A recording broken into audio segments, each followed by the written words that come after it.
Bismillahirrahmanirrahim. Assalamu alaikum everyone. Welcome to English lecturer test and interview preparation classes by Imran Abbasi. So students आज के इस lecture में हम पढ़ेंगे जो फ्री चासर के बारे में. ठीक है, जो free Chaucer is a writer, is a poet, और एक अंग्रेज़ी ज़ुबान का जो पहला शायर था उसके बारे में उसका इंट्रोडक्शन देखेंगे. उन्होंने कौन सी पोइट्रीज़ के बुक्स लिखे हुए हैं और उनके जो ईरा में यानी उनके सेंचुरी में कौन से मसाइल थे, और ये अपनी थोड़ी जो है पर्सनल इनकी अचीवमेंट्स के बारे में बात करेंगे. ठीक है, हम स्पेसिफिकली इसके किसी काम या tale of to Canterbury Tales के बारे में हम नहीं बात करेंगे. ठीक है, वो हमने सेपरेट एक लेक्चर रखा हुआ है कैंटरबरी टेल्स के ऊपर. तो ये सिर्फ जोगफ्री चासर के बारे में बहुत सारे क्वेश्चंस टेस्ट के अंदर आते हैं और इंटरव्यू के अंदर भी आते हैं, तो इसके एमसीक्यूज़ और इसकी जो एक्सप्लेनेशन है वो भी हम क्लियर करेंगे साथ साथ. ठीक है, इस कोर्स में एडमिशन लेने के लिए दिए गए नंबर पे आप रब्ता कर सकते हैं.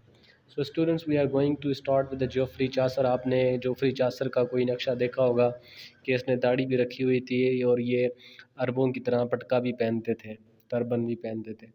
तो जोफ्री चासर को ladies and gentleman father of English poetry कहा जाता है. और क्यों कहा जाता है इसको आगे मैं चल के बताऊंगा, लेकिन Chaucer has been often called the father of English poetry, a phrase that makes him sound like a stuffy sword fighter. अच्छा, इसमें ये बता देता है रीज़न कि क्यों कहा जाता है कि इसने जो सबसे पहले और एक लॉजिकल और क्लासिकल स्टफ़ यानी कि मवाद इसने लिखा था पोइट्री के अंदर. ठीक है, तो चासर ने बहुत बड़ा काम किया हुआ है पोइट्री के अंदर और एक बहुत ही रोमानवी कहानियाँ अच्छे अंदाज में और मज़ेदार अंदाज में इन्होंने लिखी हुई है. ठीक है, तो अभी चासर की लैंग्वेज के बारे में बात करें तो चासर्स का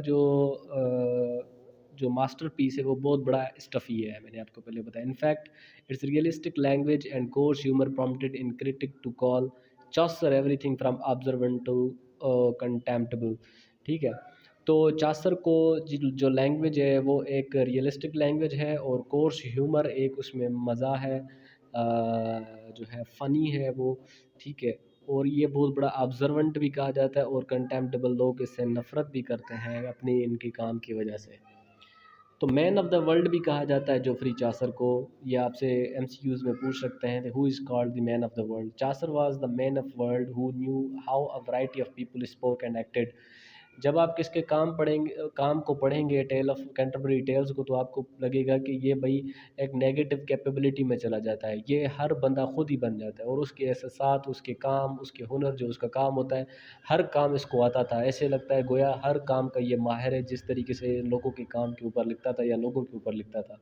this knowledge was in valued to his writings.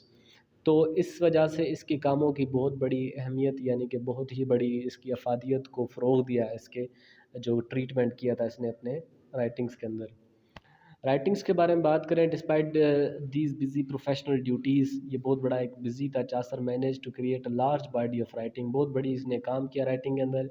His work is often divided into 3 distinct periods. इसके काम को 3 मुख्तलिफ अदवार में जो है ना डिवाइड किया गया है. Early poet which influenced by the French medieval tradition includes the Book of Duchess and the Romaunt of the रोज़.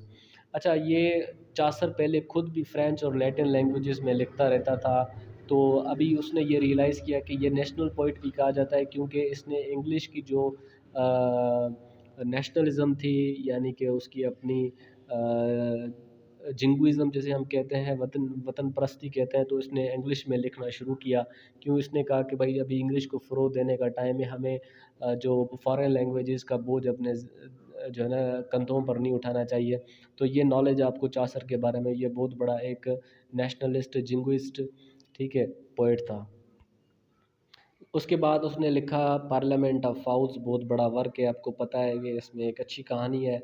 और ट्रायलस एंड क्रिसिडा भी इन्होंने लिखा था. ठीक है, his most mature writing crafted is forties includes दी, जो इसकी अक्ल और जहानत 40 साल की उम्र में जो बंदे के पास आ जाती है. इन्होंने लेजेंड ऑफ गुड वुमन के अंदर पोइट्री थी, उन्होंने बताई द कैंटरबरी टेल्स. सबसे माया नाज इनका जो वर्क है वो the Canterbury Tales. Legend of good woman एक एमसीक्यूज आता है कि किसने लिखा था, तो ये चासर ने लिखा था. दोस्तों, मास्टरपीस के बारे में बात कर सकते हैं. मास्टरपीस वो होता है जो किसी राइटर का सबसे बड़ा और अहम वर्क हो. ठीक है, जैसे चासर का कैंटरबरी टेल्स था, ٹھیک ہے، ماسٹر پیس بہت سارے ریزنز ہیں. پہلا، it marks the beginning of new tradition, ایک نئی ٹریڈیشن چاثر نے انگریزی زبان میں لائی کہانیاں بتانے کی. ٹھیک ہے، پوئٹری میں Chaucer was first writer to use English in a major literary work. Before him literature was composed in French اور لیٹن. پہلے میں نے آپ کو بتایا تھا نا کہ جو رومانسز ہوتی تھی پرانے دور کی کہانیاں، وہ صرف لیٹن اور فرینچ میں لکھی جاتی تھی، انگلش میں نہیں. تو انہوں نے اس کو انگلش رنگ میں بدلا دیا. اچھا، اگر یہ بھی سوال پوچھا جاتا ہے کہ چوسر نے کتنی لائنز لکھی ہیں اپنی پوئٹری میں. چوسر کریٹڈ ایکسپرومیٹلی 17,000 lines of vivid poetry which is to attract the new readers and centuries later. انہوں نے 17,000 شاعری کے لائنیں لکھی ہیں. ٹھیک ہے، تو آج تک وہ لوگ ان کی شاعری کو پڑھتے رہتے ہیں، انجوائے کرتے رہتے ہیں. آپ بھی انجوائے کریں گے، آپ کی اولاد بھی انجوائے کرے گی، آپ کی کمنگ جنریشنز بھی اس کو انجوائے کرتی رہیں گی. تو مختلف آکیوپیشنس ہم کو دیکھنے میں ملتے ہیں چوسر کی رائٹنگز میں، جیسے pilgrims occupation reflects the different aspects of 14th century society. جو 14ویں صدی یعنی 15ویں صدی کے لوگ تھے وہ کس طریقے سے رہتے تھے. اس میں فیوڈل سسٹم بھی تھا، جیسے چوسر کے کینٹربری ٹیلز میں ہمیں نائٹ ملتا ہے، اسکوائر، یومین، فرینکلن، بلومن، ملر، ریف، یہ سارے فیوڈل سسٹم کے لوگ ہیں. رئیسی وڈیرے خاندان کو ظاہر کرتے ہیں، شو کرتے ہیں. اور ریلیجیس لائف بھی بہت ہی عروج پر تھی. لوگ کچھ نن تھی، جیسے جو ایک پریسٹ ہوتا ہے اس کی بیگم یا عورت جو ریلیجیس ہوتی ہے اسے نن کہتے ہیں. منک تھا، فرائر تھا، کلیرک تھے، پارسن تھے، سمنر تھے جو بلاتے تھے لوگوں کو، مطلب کسی دربار یا کسی چرچ کے اندر. پارڈنر تھے جو گناہوں کی جو بخشش کرواتا تھا. اور ٹریڈز مینس پروفیشن بھی بہت ہم کو دیکھنے میں ملتے ہیں کہ 14ویں صدی میں بہت سارے پروفیشنز کا بھی وجود تھا، جیسے مرچنٹ تھے، باپاری تھے، جو نا سرجنٹ آف دا لا تھے، وکیل تھے، 5 ٹریڈس مین تھے، اور کاروباری بندے تھے، کک تھے، اسکپر تھے، doctor, wife of bath. Wife of bath بھی دیکھو، ایک باتھ کا علاقہ تھا جس کو کہا جاتا ہے کہ پورے علاقے کی جو وائف ہے کیوں تھی. ہم وائف آف باتھ کو بہت بڑا انٹرسٹنگ ہے، ہم پڑھیں گے.